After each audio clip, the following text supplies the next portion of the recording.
All right, we are live again. And now at this session, I have a very, very special guest with me, who is the managing director of foodpanda Malaysia, Mr. Sayantan Das. Right, Mr. Das, is it's absolute honor that we are actually able to get you on board with us at such a short notice in this session to share with all our attendees. A lot of them are actually F&B businesses out there struggling hard, trying to figure out how they can continue to survive and grow their business. And today our session topic is going to be super relevant because we're going to talk about some of these best kept secrets of successful growth from a lot of these merchants out there who leverage on the foodpanda's platform in Malaysia. Right. So, Mr. Das, why not say hi to everyone and quickly introduce yourself? Sure. Thanks so much for having me on this session. It's an absolute pleasure and an honor to be here to be able to share my thoughts, especially during these challenging times. First and foremost, I hope everyone is staying safe, keeping healthy, and eating well. So just a quick introduction about myself. So as you mentioned, my name is Sayantan, or Sai for short, as many people call me. So I've been with foodpanda now for a bit more than 3 years, foodpanda Malaysia specifically. And so I manage the end-to-end operations for the business over here in Malaysia. So that includes all the logistics initiatives that we handle or we push through, the commercial initiatives, so on and so forth. So it's been a real interesting journey. If I just look back at when we first started 3 years ago, back then our footprint was very small. We were only available in KL and in Penang. And from then on, we've grown to about 200 plus areas right now. And so it's been an incredible journey. It's been a super exciting growth story, and I'm happy to share more as the session progresses. Mr. Das, being at one of known as the frontliner right now in Malaysia, I believe that the orders are coming through like crazy, and you're gonna have your riders so busy running around delivering food for everyone who's staying at home right now that we can't get out, right? So how are you guys coping with this situation right now? It's very challenging. I think there's this maybe slight misconception that because people are staying at home, there's a lot of volumes that we need to handle right now. It's true to a certain extent, but that also means we need a lot of riders to be available. And that means that we need to ensure that our rider recruitment process is a lot more elastic, because our promise to the customer is that we want to deliver food in 30 minutes or less on average, wherever we are available. At times we're very stretched, especially during this challenging situation. And also that's compounded by sometimes we have stormy weather or inclement weather that hinders our riders on the ground. So yes, in some areas and in some geographies, we are seeing growth in volumes, but the connected challenges that we experience with that is sometimes very challenging to overcome. As you rightly mentioned, that a lot of people are not able to step out of their houses. I mean, this is also true and applicable for riders as well, or potential riders. So it's tough for us to recruit, but we have implemented some sort of remote recruitment sessions and some initiatives to allow riders to actually join us remotely, so that they can actually start delivering food. But all in all, I'm really, really proud of where we are at today. The riders are doing a critical job. They're doing a crucial job. And I mean, I wish them all the best. And of course, all the frontliners, I wish them that they stay safe, especially during these critical times. All right. So today we are all about talking about F&B and how to actually help F&B businesses survive through this period, especially I think after the MCO period, because like we always said, if you haven't done anything, you haven't ready to be digitized, or you're not on foodpanda yet, probably there isn't too much things that you can do right now when you're kind of like stuck at home. But what's really more important is moving forward when the MCO is being lifted, which we really hope that it got lifted soon, right? What can the business do, right, to basically really survive and bring in confidence from the consumer to actually purchase from their restaurants, and be still there, right? So I felt like this topic is super relevant for all of us today to actually learn something that's important that maybe a lot of people do not know how they can optimize their sales on foodpanda. So I'm gonna get Mr. Das to start preparing for his keynote presentation, and he will be starting to do his screen share right now. So, Mr. Das, if you are ready, screen is yours, and all the best. Thank you so much. Really appreciate it. So, of course, a very exciting topic, and a topic that is very close to my heart in terms of how over here at foodpanda we look at growth and the associated topics surrounding growth, especially for the wider F&B market or F&B space. And so what I'll be going through in detail today is talking about our approach to growth, which is actually centered and focused around a lot of data points that we cultivate, what we see or how we see the market evolving and transforming. So what we see as how we see customer behavior being disrupted, what the future holds for the food delivery space in general, and how specifically with respect to foodpanda, what this growth means, and with respect to foodpanda's restaurant partners or F&B partners, how they could potentially leverage of this growth as well. So first and foremost, I think it's no secret that a lot of tech companies actually focus on big data and trying to harness and harvest that big data to make it actionable and insightful. But why do we do that? It's because we want to be really, really close or closely connected to our customers. And when we break down the segment of customers in terms of food delivery, what we see is the biggest customer base that we have actually is within the ages of 25 to 34. So 52% of our customers are in this age group. And then the most sizable population of customers that we have lie within the bracket of 18 to 24 years old. So combined, these two brackets make up about 70% of our, 71% to be precise, of our business. And so what we need to do as a business is basically ensure that we need to keep our customers at the top of our mind. We need to always focus on what our customers want. And so whenever we push out, let's say, marketing campaigns, whenever we try to tailor some specific activation campaigns around foodpanda in general, it's always with a customer focus in mind. It's always with this thought in mind that we need to ensure that whatever we're putting out there into the market is relevant and is relatable for people aged between 18 to 34 in particular. And so what are some of the customers feeding back to us, and how do we tie this into our overall business? And so what we see over here is sort of three personas in terms of the customers that we have. And these three triggers, or these 3 points, are always critical to us in terms of when we analyze growth and how do we double down on growth. And so foodpanda at its core always needs to, what we need to promise to the customer is we always know that we need to provide good options, solid variety in terms of the restaurants and the partners that we have there.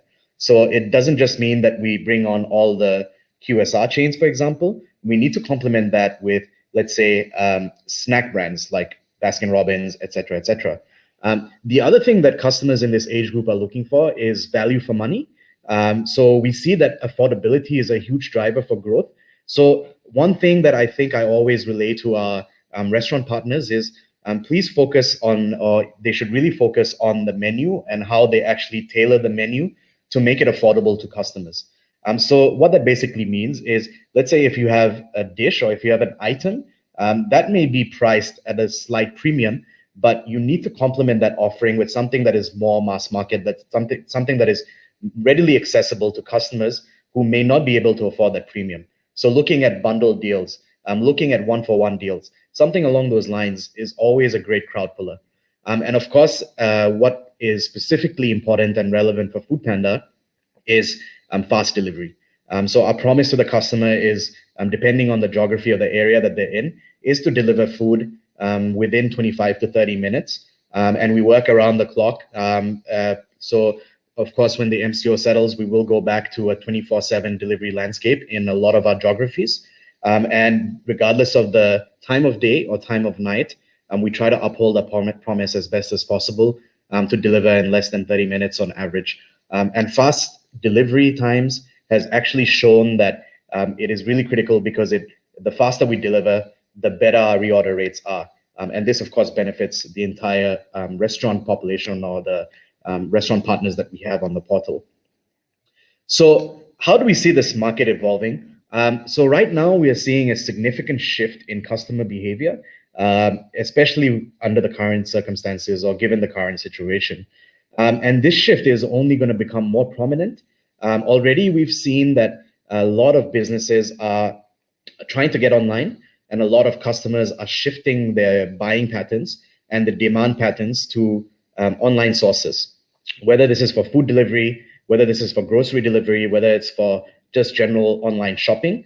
Many more customers or exponentially more customers actually switching to platforms like foodpanda to have their daily needs fulfilled. And so what we expect in 2030 is there will be an inflection point in the sense that online will overtake offline. And if we look at the Southeast Asian scenario with an addressable population of 750 million people, what we foresee is by the end of the year, we will be able to deliver between 172 billion to 766 billion orders for the year. So if I break that down to a daily basis, we're already looking at anywhere between 0.5, so which is 500 million to 2.1 billion orders to be delivered daily just for food delivery alone. And so that's already at a range of around 2 to 3 times, in fact, the population if we take the theoretical maximum. This is already happening. So with the MCO situation in Malaysia right now, and with the general situation that exists in the world right now, many more people are actually just switching behavior. And this behavior we foresee to be a permanent shift instead of a temporary shift. And so where do we see potential for growth? The reason I mentioned the potential or the projected volumes that we could potentially achieve in this space is because we see that there's still a lot of opportunity that remains to be unlocked. And we already know that everyone needs to eat 2 to 3 times a day. And so that includes breakfast, lunch, and dinner. And where the most opportunity lies when we look at the data that we have is basically increased volumes across the off-peak hours or the off-peak times. And so how do we define off-peak hours? So basically we look at breakfast, the snacking period. So breakfast is between 6 a.m. to 10 a.m. The snacking time is between 3 to 5 p.m. And then we look at supper, which is anywhere after 10 p.m. So these time brackets present the most opportunity for us. Just leveraging of some key learnings in Indonesia itself, we see coffee being the fastest moving product on food delivery. And that's because it's sort of an everyday, every hour item. And that has really ensured that the snacking time bracket for food delivery services in Indonesia has really picked up pace. And in some cases, in some cities, the snacking time periods between 3 to 5 p.m. Actually generate a lot more demand than across lunch and dinner. So for any F&B players out there, I think what they should take note of or what they should be cognizant of is that there is still a lot of opportunity in the market, depending on the cuisine that you're delivering or depending on the segment of cuisine that you're involved in. But snacking really presents a huge opportunity, and it's something that you should not be blindsided by that. Of course, lunch and dinner present the biggest opportunities. But if we want to increase long-term customer frequency, then a lot of the F&B partners should be aware of trying to create or generate or build a product or an item that would be relevant for these time brackets. So how do we actually leverage the data that is available? And so as I mentioned earlier, our target market is generally made up of millennials and Gen Z. So they make up more than 50% of the food delivery market to date, in fact. And so we need to engage with them on a continuous basis. So we're obsessive about understanding their needs. Actually, what are they looking for? And as mentioned, the 3 key pillars for us is, of course, variety, options, affordability, and fast delivery. And so these are the 3 key pillars of strength for us that we need to focus on. Similarly, for an F&B partner, for any restaurant or cafe out there, I think they need to be obsessed in terms of understanding who the customer actually is, knowing who the customer actually is. And very simply put, that's just the KYC process. But of course, there's a lot of complexities associated with that. So in terms of growth, now that we understand our customer, now that we've locked down who the target market is, so we need to understand what we can do to double down on this growth and make sure that we have exponentially compounding growth month on month. And so when we look at the customer, we try to identify, how does this customer actually engage with foodpanda? Is it once a week, once every 2 weeks, once a month, or once a year? And so, of course, there's some red flags if a customer is only ordering from foodpanda once every 6 months or even once a year. And so we need to understand how we can engage with that customer better. And so that churning customer, we always try to keep at the front of our thoughts to try and bring that customer back. And so that's this process of how often a customer orders from foodpanda is actually a metric called frequency. And frequency is something that needs to be measured regardless of whichever business you're in. It basically measures and values the reorder rate that your customer holds. And so for us, what we need to look into is how do we increase this frequency? So for example, if a customer is ordering once every 6 months, how do we get this customer to order once every 3 months, once every month, once every week? And so basically we need to identify whether we need to go back to those 3 key pillars and identify where we're falling short for that particular customer. If it's in terms of delivery times, we need to ensure that we make our delivery times better. We need to speed up. If it's to do with options and variety of restaurants on the platform, we need to make sure that we have the full breadth and width and depth of restaurants available on the platform so that the customer isn't, or we don't sacrifice the customer experience just because there's lack of choice. And of course, affordability is something that we always look into in terms of how we can price our products better and how we can actually put out effective deals and campaigns to actually ensure that this customer isn't just a bargain hunter. They can come onto the platform, use a deal, but then they'll come back again. And so this is really something that we're obsessed about. And where we see hidden opportunities for growth. So recently, foodpanda embarked on this aggressive expansion drive. As I mentioned, so 3 years ago, our footprint was only in KL and Penang. Then after that, we started expanding into Johor. And then after that, we started this sprint where we wanted to build our presence across the country. So in effect, we wanted to paint the country pink.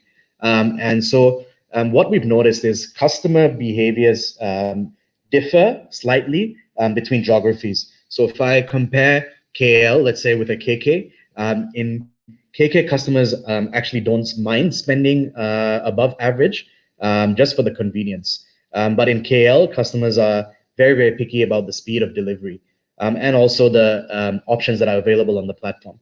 So understanding these caveats is also very important in terms of your geographic reach and in terms of where your business is heading. But also on top of that, of course, the biggest segment or the biggest customer segment that we have is made up of millennials and Gen Z. But beyond that, we need to understand how else we can diversify. And so we have a corporate platform on the foodpanda app and on the foodpanda website, which actually engages with caterers. And the service that we provide on this platform is for the ability to corporates to bulk order from foodpanda.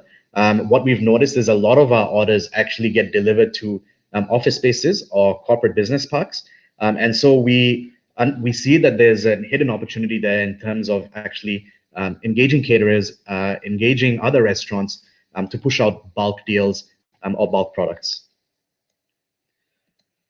So just getting into the behavior side of things. And again, it's to do with the customer, but it's also to do with the space. And it comes back to the question of how important or how relevant foodpanda will be even after the MCO. So this is more a mid to long-term view. We've already seen disruptive behavior happening across industry, happening across different verticals. So what we saw was, first and foremost, there was sort of the industrial revolution that took place about 50 to 70 years ago.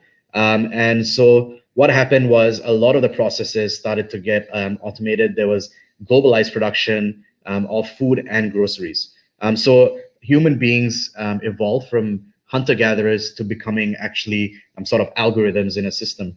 Then if we move on, from that point on, we can see that sort of traditional legacy tasks, such as simple tasks, such as sewing clothing at home, became automated. This became digitized. And so now we have fashion commerce platforms with the likes of Zalora, et cetera, that has actually digitized this whole experience. And now more and more people are actually have crossed that digital divide. There's no trust barrier that exists anymore, and they're happy to go online to shop for something as intimate as the daily fashion needs. Same with driving privately owned cars. So back in the day, I mean, this was more of a status thing where people wanted to own private cars. But now we see that people are forsaking this status in society, and they're moving towards more efficient and more automated processes. That is why e-hailing has become so popular. And we see the same approach sort of happening across the food delivery or the food segment. What was once considered as a necessity or as an essential task, essential daily task, was cooking at home. But now we see a major shift where people are actually just relying on online food delivery services to get food delivered to them. And so this is actually a shift that is happening as a result of the situation today. More and more customers are getting onto the app. More and more customers are actually ordering food online. But we don't see this stopping here. We don't see this stopping even after the MCO is relaxed. This, I believe, is going to be somewhat of a permanent behavioral trend. And so businesses out there that are looking to get online, I think this is really a good time to do so. And why do we feel that getting online is so important? So we see food delivery disrupting actually the entire cooking space. So whenever someone asks me about who our biggest competitors are, of course, a lot of names are thrown out there. But what I reply is our biggest competitors are still home cooks or stay-at-home moms who are still doing the dishes, chopping the vegetables, cooking by themselves. And so how we see cooking is it's actually a highly ineffective and inefficient process if we were just to break it down into automated steps. And so what we see in the UK actually is cooking or food preparation and cleaning up takes up 35 minutes of your time. I mean, this is an average. So 50% of people who are cooking at home and who are cleaning up spend actually more than 35 minutes being engaged in this activity. Some people spend nearly about 60 minutes, 75 minutes actually just cooking and cleaning up. So that's about probably 10%, 10 to 12% of the total number of working hours you have in a day or active hours you have in a day, which is a long period of time to be spending on cooking and cleaning up. And so that's why I feel that we still have this big component or this big segment in Malaysia, which involves itself in cooking and of course in cleaning up dishes. And we feel that that space is ready to get disrupted. It has been disrupted, but it will be disrupted even deeper in the very, very near future. So for F&B players, this is a good time to get involved in this space as well, because what we see is there will be a major shift from people cooking at home to actually ordering in. And the only way a food delivery company can actually be truly successful is if there's actually a thriving economy in terms of the F&B space. So as I mentioned, we need choice, we need offerings on the platform to fulfill the needs of our customers. And that can only be done if we have good reach and if we have a very solid population of cafes, restaurants, et cetera, existing in the offline space. So how do we see the future of food? And it's interesting for us because we try to break it down again in terms of how customers are engaging with their food. And so what's very, very difficult to do in this space is to really anticipate and predict what the customer journey will be like on any given day when it comes to their cravings. So on any given day, a customer may actually want to indulge in any of these meals. And so one day, you know, I might feel like I want biryani or Chinese food. The other day, I might feel like I want to go healthy and I just want to drink a protein juice. The next week, I might just go into or start a keto or vegan diet. And so it's very, very difficult for us to predict what a customer wants, which is why it's very important for us to have the full breadth of inventory and choice available for our customer. And that's how we actually double down on growth. And so it's very different to other e-commerce channels, because if you're buying or if you're engaging in a fashion commerce website or app, it's pretty easy, or it's easier to draw off trends in terms of customer behavior across that journey. So if you're buying certain types of clothing in a certain color, we expect this trend to be quite repetitive as the customer progresses through his or her buying journey. But in food, it's very fragmented. And so each of these touch points actually represents a mission for us in terms of how we can fulfill the customer needs and how we can actually deepen our presence in this space. And so how we're looking at it is we want to build real estate, or we want to build an end-to-end platform where we can actually house or park a whole lot of brands under one roof. And so some of you may already be familiar with this concept. It's a concept called cloud kitchens or ghost kitchens. But we feel that this model of kitchens is just going to exponentiate itself as we move along the customer journey. And so what is really, really powerful about these kitchens is it's heavily integrated. So there's no redundancies or there's no deficiencies. So we can operate in a highly efficient and highly optimized operating environment. The guiding principles still remain the same in the sense that we want to provide the customer with a great experience. And how do we control that experience? It's by making sure that these kitchens are well stocked. It's by making sure that we have all the brands available or diverse brands available under one roof in a certain geography, so that the customer can always trust and rely on this kitchen to provide them whatever cravings they need to be satisfied. Also, what's really, really cool for us is with these kitchens, we can actually build data points across, or we can harmonize data points across the various different customer touch points that we see on the app. So as I mentioned earlier, in a fashion commerce website, it might be easier to understand which way the customer is trending and what the behavior patterns look like. For food, it's very difficult. But if we have all these data points parked under one roof in a cloud kitchen where we offer diverse brands or where we offer diverse tastes, it becomes easier for us to actually leverage of this data and then provide the customer with that experience or with that great experience. Of course, this leads into a hyper growth platform as well. Once we can identify what a customer or what a group of customers in a certain area is looking out for, then we can actually build these kitchens around those customers, and we can park brands that those customers really want or cuisine segments that those customers really want under this roof. And so that really means that the customer will stick to this kitchen and the customer will keep on ordering from us. So that increases the frequency as well. So there's, I think how the future is going to evolve, or how we're going to meet the future, is there will be a whole host of limitless opportunities across different occasions. And so this will range from regular meals to special dietary needs.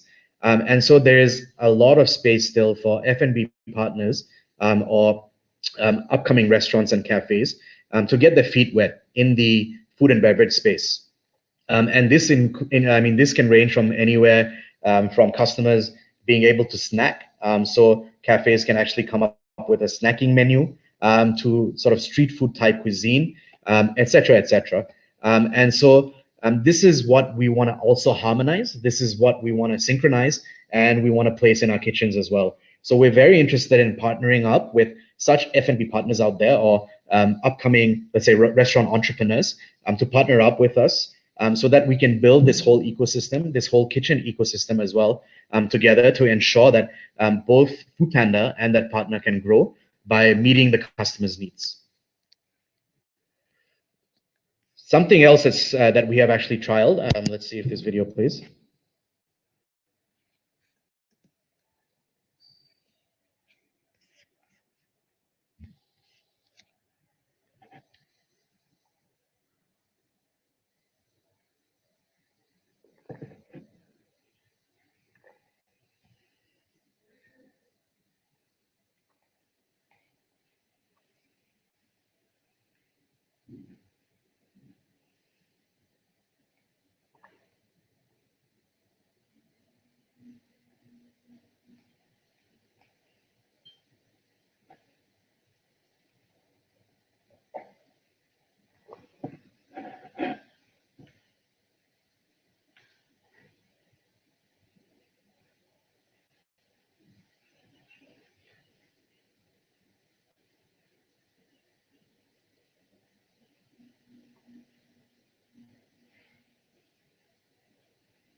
So this is something else that we're trying in terms of what the future looks like, or it's something that we are actually very, very excited about. It's of course drone deliveries, and it's something that we want to invest in heavily, because we see that the future is actually in drone deliveries and in automated deliveries. So we're piloting delivery through autonomous vehicles, and drone deliveries is of course one of those segments in the autonomous delivery space. And why we are investing in this is because we feel that this will highly optimize our entire operating landscape. And of course, we can deliver food quicker. Also, we are not bounded, or we're not restricted by infrastructural problems. And so it's something that we're really, really excited about. I think in Malaysia, we're still 5 or 6 years away from entering the drone delivery space. But it's something that we already have sort of front and center in terms of project planning. And hopefully we can get to that stage very soon.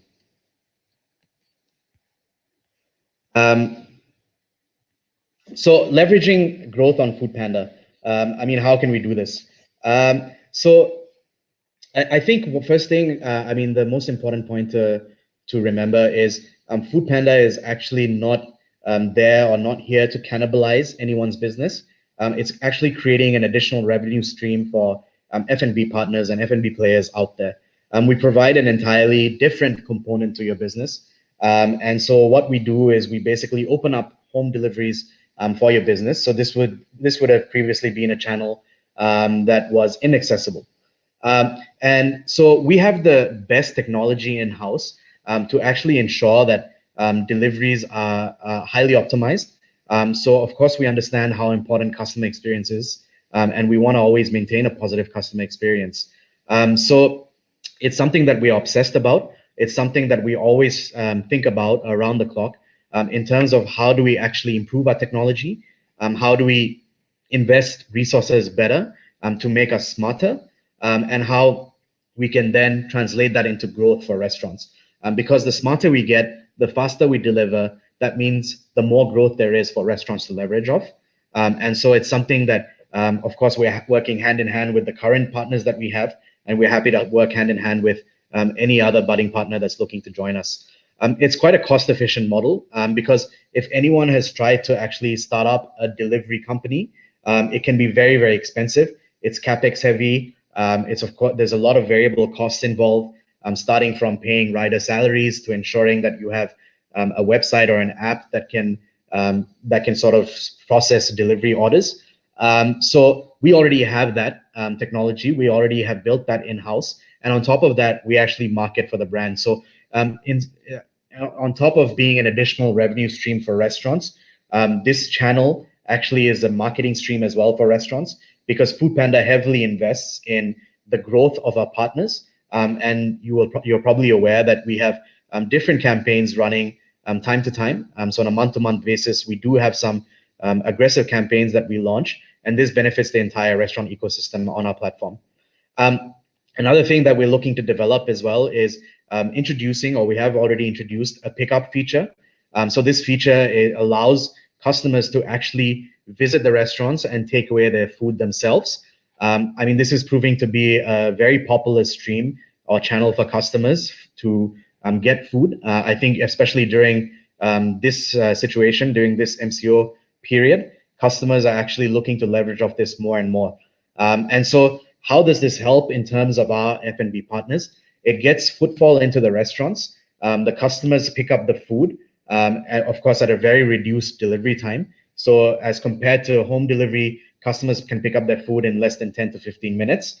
And the customer actually, or the footfall of the restaurant actually increases. The customer gets to be exposed to the restaurant, and future occasions can present itself to the restaurant in the sense that the customer can then actually go and dine in at that restaurant. What we also are involved in is cashless transactions. So we are really promoting our online payment channels. On top of this, we actually have a COD channel as well, as Malaysia is still a heavy cash-based economy still. But we're promoting our cashless transactions more and more these days, of course, given the current situation, to make sure that customers rely on foodpanda, they trust foodpanda to get food delivered to them without having too much contact. And that brings me to the end of my presentation. So thank you so much for tuning in. Really appreciate the time, and I hope it was useful. But happy to take any questions now. All right. Thank you very much, Mr. Das. So much value, so much insights and data within this presentation that you're giving, and showing us some of this mind-blowing technologies that we are going to be deployed. I would be really, really interested if it's going to be a drones delivering my food to me. I think that's going to be so exciting. So I have a couple questions for Mr. Das. There's a couple things that you mentioned from the presentation that I would wish to dive in a little bit more and listen to your thoughts of it about the bargain hunters, right? We all know that foodpanda do a lot of campaigns, discounts to really wanted to build that user behavior so that we all start to use foodpanda a lot more often and start to get very used to using this and the convenience so that we can always get that.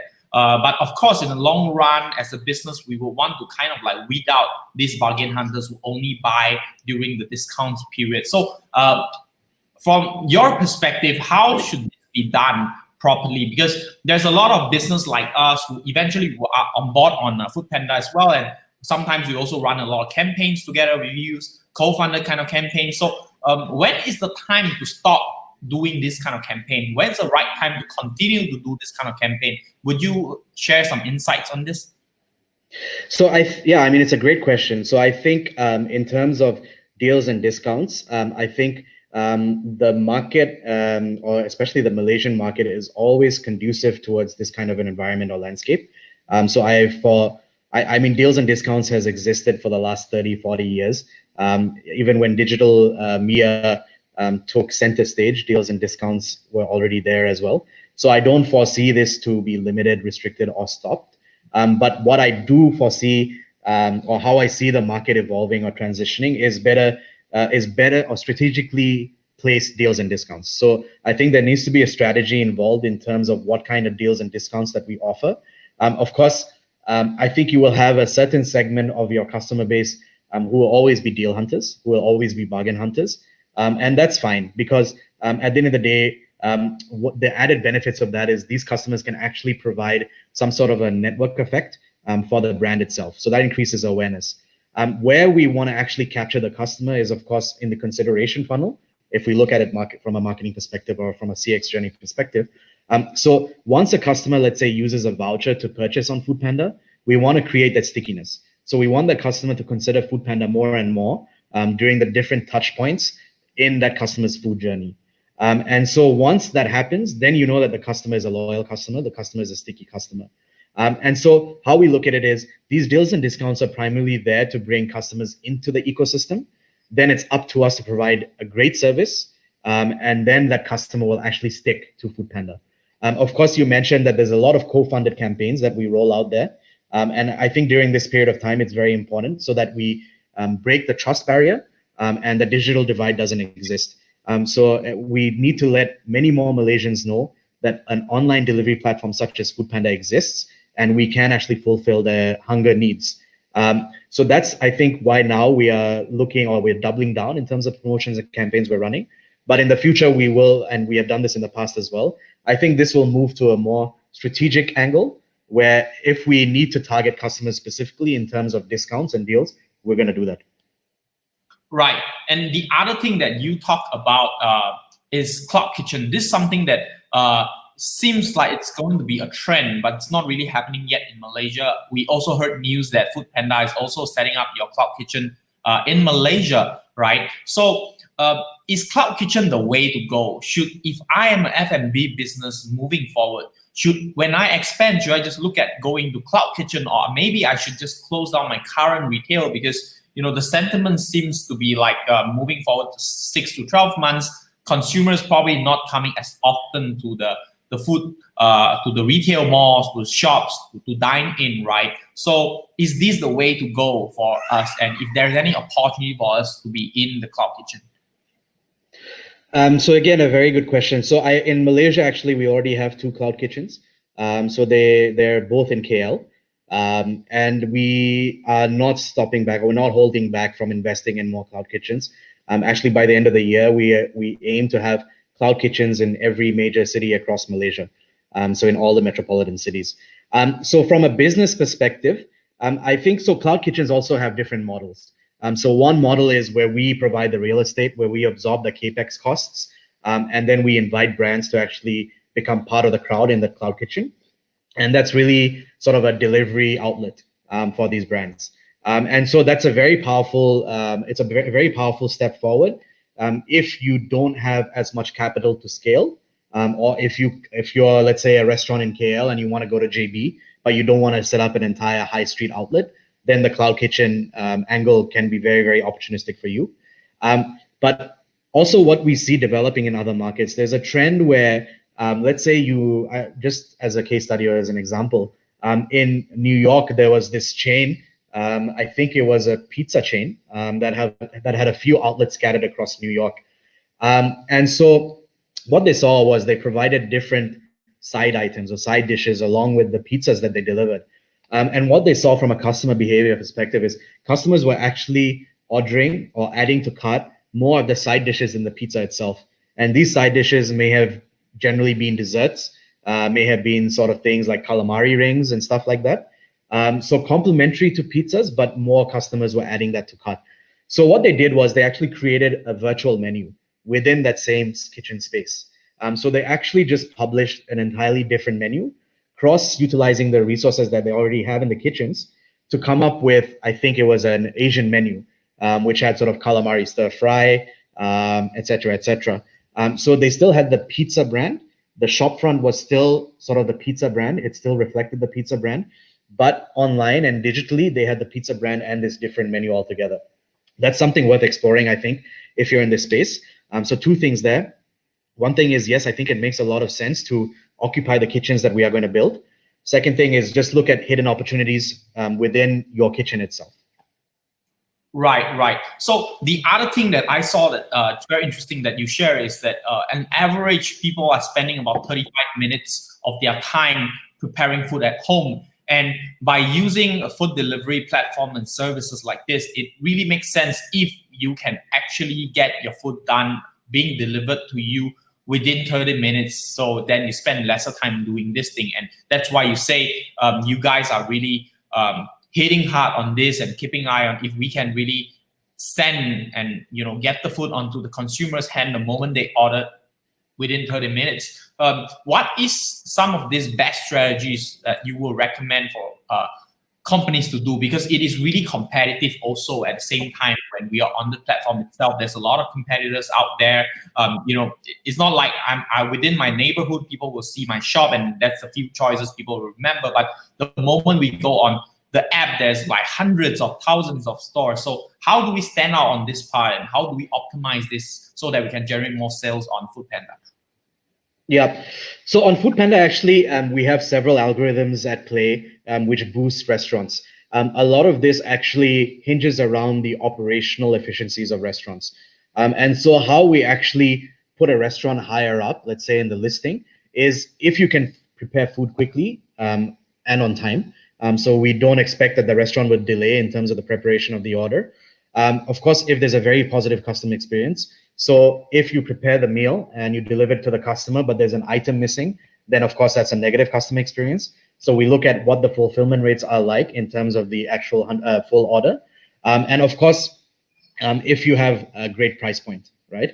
And so foodpanda as an app actually exists and is very, very powerful to reach sort of masses in the market, right? And so we're not operating in sort of the premium space or the lifestyle space. We're actually a mass, sort of a mass market app. And so if your food is tailored towards catering towards a mass market, if you have decent preparation times, and that generally means 12 minutes or less, and of course if you can pack the food in its complete set, meaning that you don't miss out any items, then chances are that you would get boosted on foodpanda because customers would actually prefer to order from you. On top of that, we have some marketing levers that you can pull.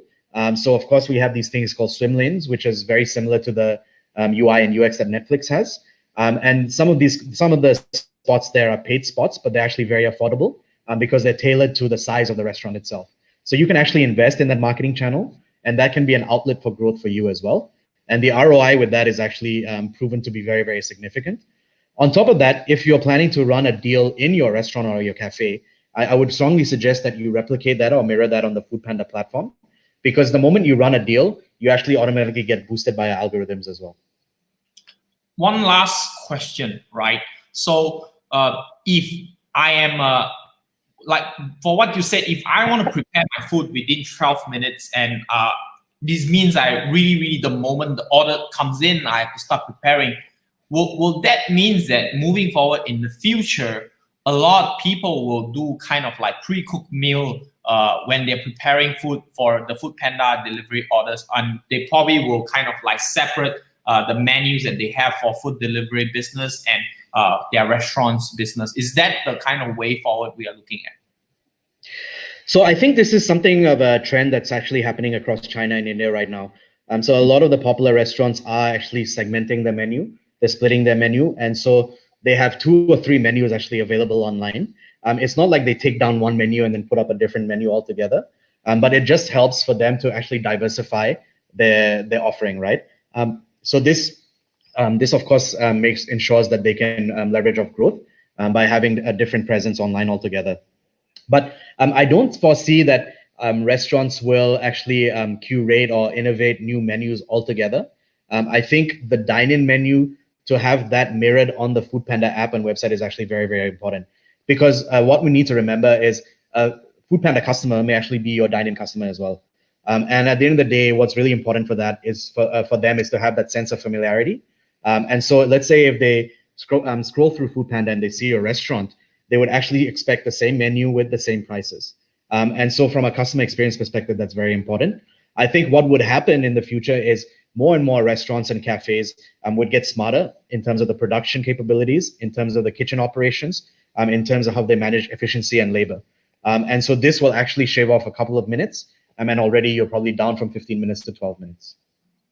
Great. So I think that's probably all questions that I had. But for all our participants out there sitting in front of a screen watching this session right now, if you get any value out of this thing, if you feel like you're getting value out of this session, remember to comment yes in the comment section below. And if you have any questions in mind that you wanted to ask Mr. Das, remember to also type it out in the comment area, because Mr. Das and his team is going to be still around in the session for a couple more minutes, and they will be selecting some of these questions and answering you in the comment section. Well, that's all for this session for this time being. Thank you very much, Mr. Das, for sharing. We had a lot of value from your session. Best kept secrets of successful growth leveraging on foodpanda. We have Sayantan Das, the Managing Director of foodpanda Malaysia. Thank you very much. Thank you. Really appreciate it.